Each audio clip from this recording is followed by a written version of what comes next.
Jacob. Qui est le fondateur des fondements?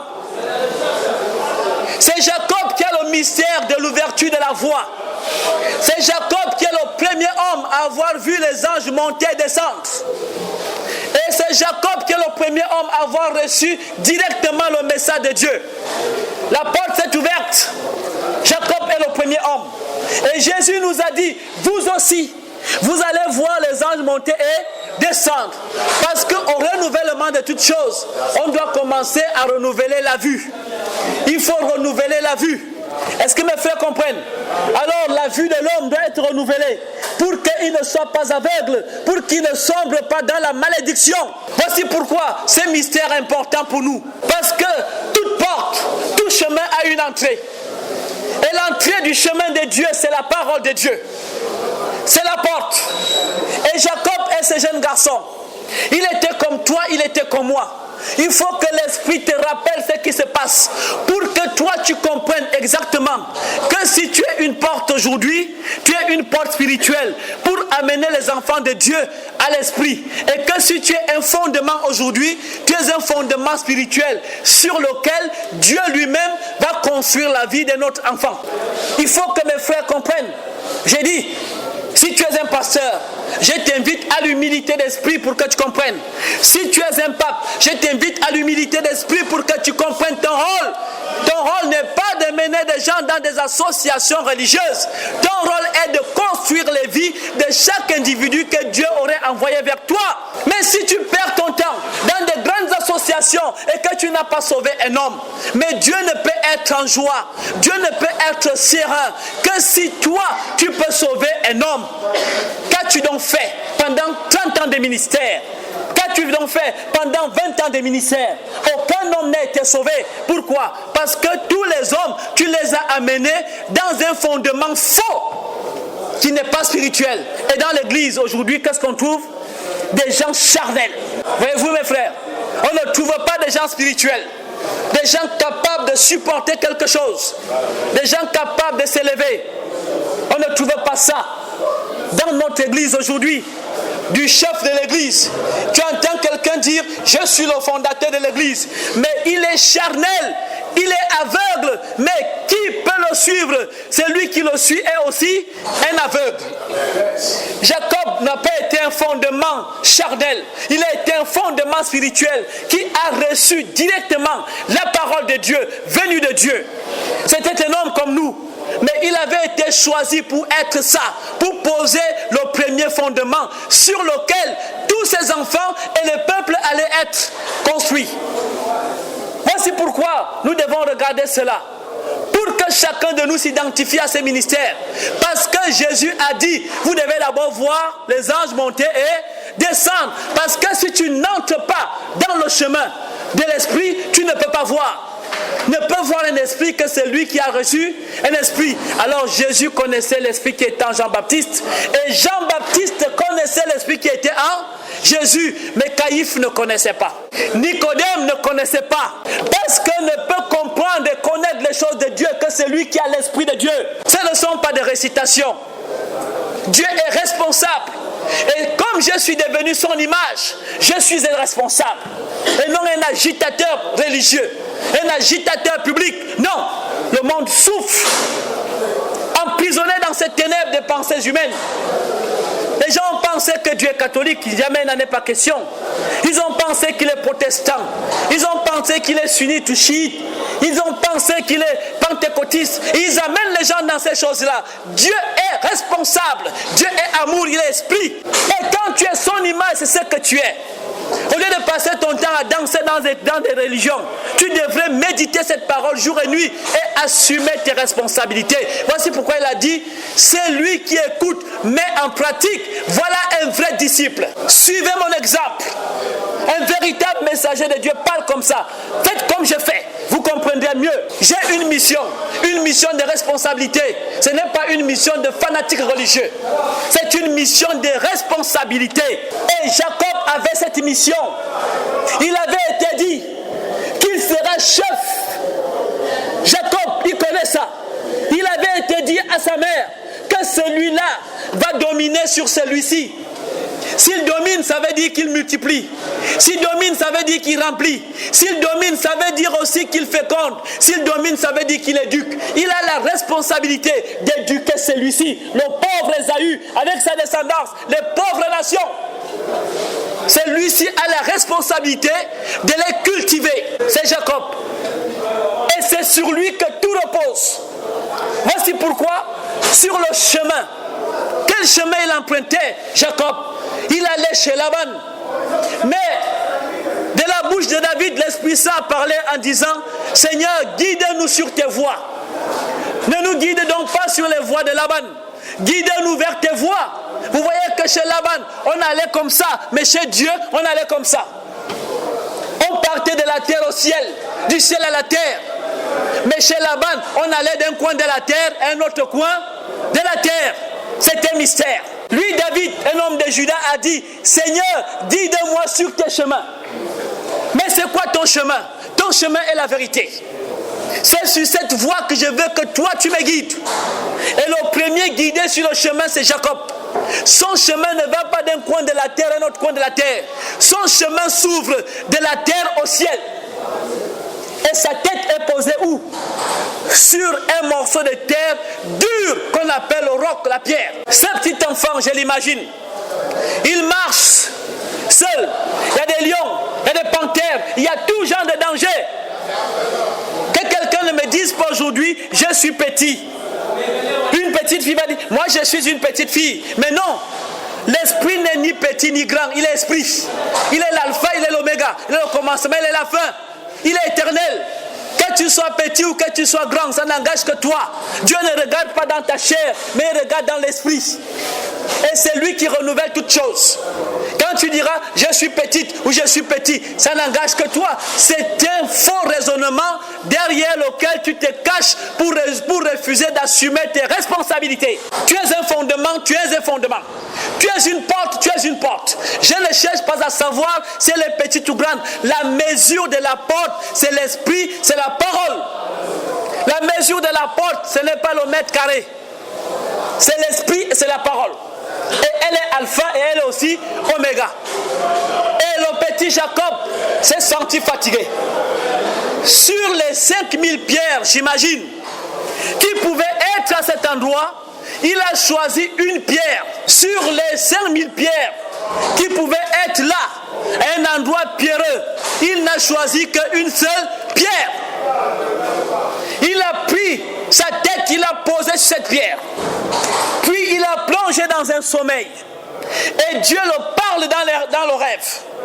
Si Dieu te parle dans le rêve, ça veut dire que ce rêve est spirituel. Ce message est spirituel. Et qu'est-ce que Dieu dit à Jacob dans le rêve? Dieu dit à Jacob, je suis ton Dieu et je ne t'abandonnerai jamais. Je suis toujours avec toi. Tu es béni et les nations sont bénies à travers toi. C'est le message que l'homme reçoit. Tu es béni et les nations sont aussi bénies à travers toi. Mais quand tu reçois ce genre de message, il faut comprendre ce que tu as à faire. Il dit, je suis moi-même avec toi, je te garderai partout où tu iras et je te ramènerai dans ce territoire car je ne t'abandonnerai pas avant d'avoir accompli ce que je t'ai dit. Mais qu'est-ce que je t'ai dit? L'Éternel Dieu dit à Jacob, Jacob, je suis l'Éternel, le Dieu d'Abraham, le Dieu d'Isaac. Et la terre sur laquelle tu es couché, je te la donne. À toi et à ta descendance. Ta descendance sera nombreuse, innombrable, c'est qu'on ne peut pas la compter. Ta descendance sera comme la poussière de la terre. Tu t'étendras à l'ouest, à l'est, au nord, au sud. Toutes les familles de la terre seront bénies en toi, par toi, pour toi et dans toi. Vous voyez le mystère? C'est le message que reçoit Jacob. Est-ce qu'il y avait une chorale ce jour-là? Quel est le prince sacrificateur qui était ce jour-là? Est-ce que c'était un message d'irresponsabilité? Dieu lui fait comprendre que tu vas assumer des responsabilités. Toute la terre là t'appartient. C'est-à-dire que tu as le pouvoir de dominer, le pouvoir de cultiver, le pouvoir de multiplier et le pouvoir aussi de féconder. Tout ça, c'est à toi. Tu t'étends de l'est à l'ouest, du nord au sud. Mais moi, je suis du sud. Et vous êtes du sud. Et c'est aux enfants du sud qu'on a dit, dans les derniers temps, ils vont se lever pour juger et condamner. Mais les gens ont vu ici qu'il ne s'agissait qu'd'Israël. Non, ce sont des enfants spirituels. Parce que l'apôtre Paul nous dit, les vrais descendants d'Abraham sont les circoncis de cœur. C'est-à-dire les hommes qui ont la lumière de Dieu dans leur cœur. Celle qui a brillé dans les ténèbres et a brillé dans nos cœurs. Et moi, je suis un de ces descendants. Mais j'appartiens au sud. Mais il m'a été donné une mission à la fin. Ma mission, c'est maintenant. C'est que je dois me lever avec la génération de Séba pour juger et pour condamner. C'est le temps de la lumière, le temps du jugement.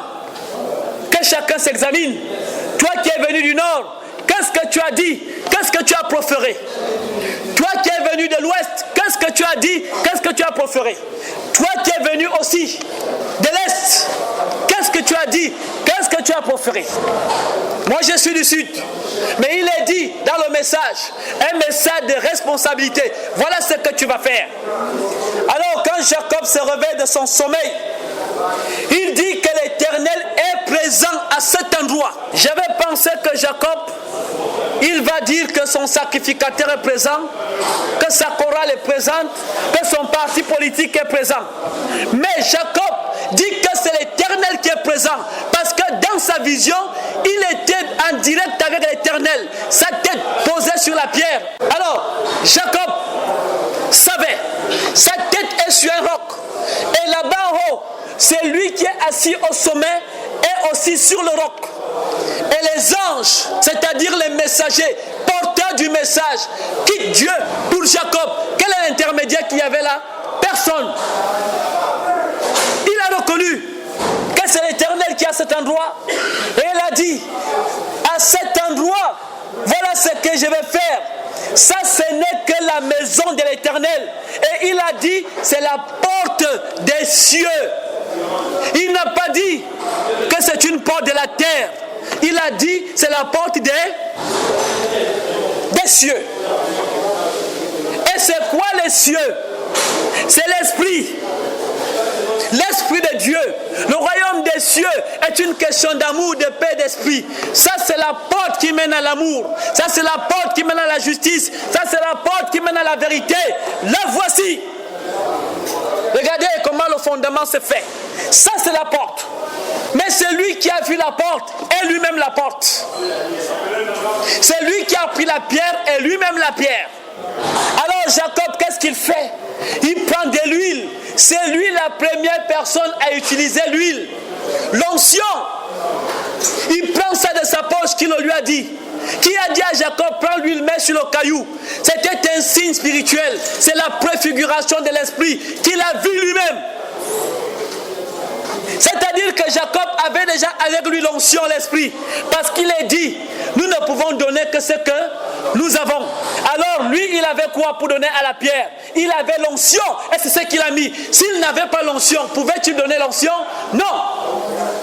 Ce garçon a reconnu qu'il était le responsable, chargé de la construction de la ville de Dieu, qui ne sont autres que ses enfants, qui ne sont autres que son peuple d'avenir, le peuple spirituel, qui aura chacun avec lui l'onction. Parce que si le fondateur principal a l'onction, il faut savoir que tout ce qui va sortir de lui va aussi avoir l'onction. Alors, qu'est-ce que Jacob dit?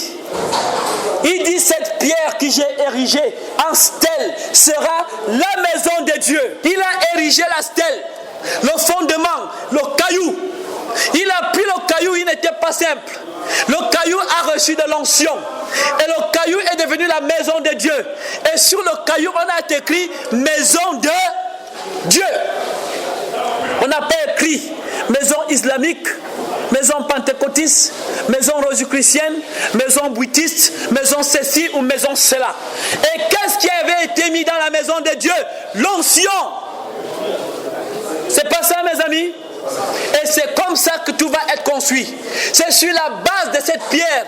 Parce que s'il a eu la révélation, la tête posée sur la pierre, cela lui faisait montrer déjà que ton Dieu que tu vois est un caillou, est un roc. Et si tu construis ta vie dessus, alors sache que ta vie sera aussi une vie de roc. C'est le mystère que nous révèle l'apôtre Paul quand il dit: vous ne pouvez plus être entraîné par tout vent de doctrine, parce que vous avez construit vos vies sur une doctrine solide, celle qui vient de Dieu. Et c'est ça qui fait de vous des grands responsables. Mais si vous n'avez pas construit vos vies sur une doctrine solide, alors vos vies seront des vies errantes, comme la vie d'Ésaü. Il était frappé de l'errance, il montait par-ci, il montait par-là, mais jamais il n'avait reçu la paix. Jamais de la vie. Mais donc si quelqu'un devait construire sa vie, il doit construire sa vie sur la base de cette pierre. Pourquoi? Parce que cette pierre a la révélation de la parole de Dieu.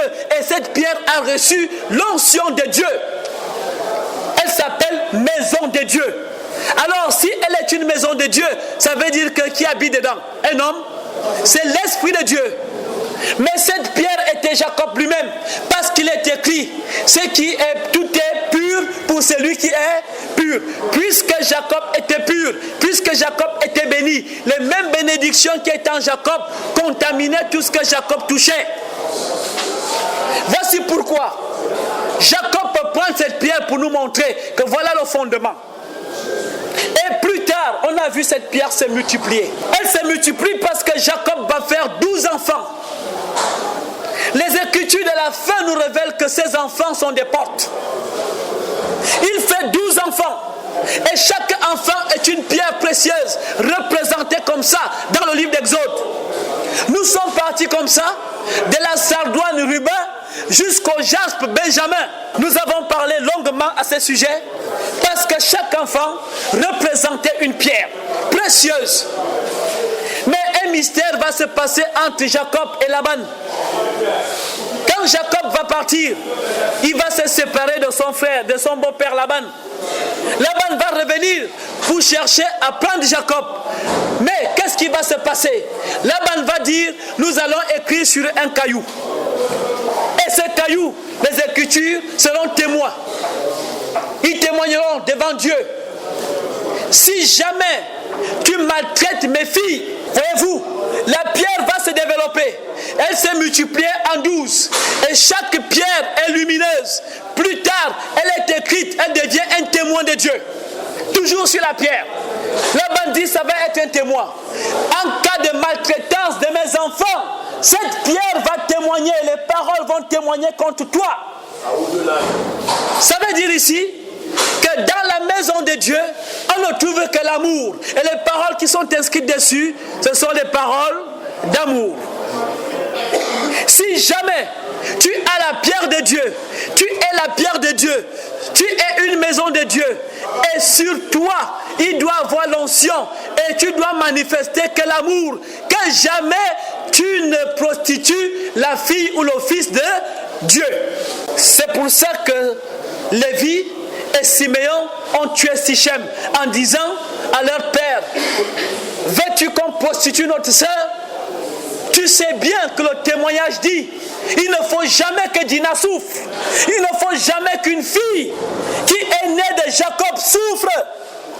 Si tu as une sœur aujourd'hui, il faut penser lui dire qu'écoute, il y a un livre de témoignages, une pierre de témoignage qui nous a été donnée. Tu ne dois jamais te prostituer. Tu ne dois jamais souffrir. Parce que si ma sœur souffre, si ma femme souffre, si ma fille souffre, alors qu'est-ce qui va se passer? La pierre témoignera contre moi devant l'Éternel. C'est ce que Laban a fait. Et ce témoignage se passe entre Laban, homme des nations, et Jacob, le fondement. Actuellement, vous êtes sur Enseignement des Saintes Écritures. Vous avez des préoccupations concernant la parole de Dieu.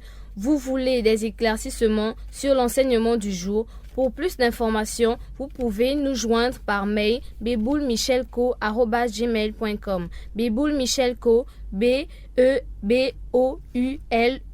micheelco@gmail.com ou par téléphone au 00 241 07 48 32 52 00 241 02 93 10 20. Bon confort d'écoute.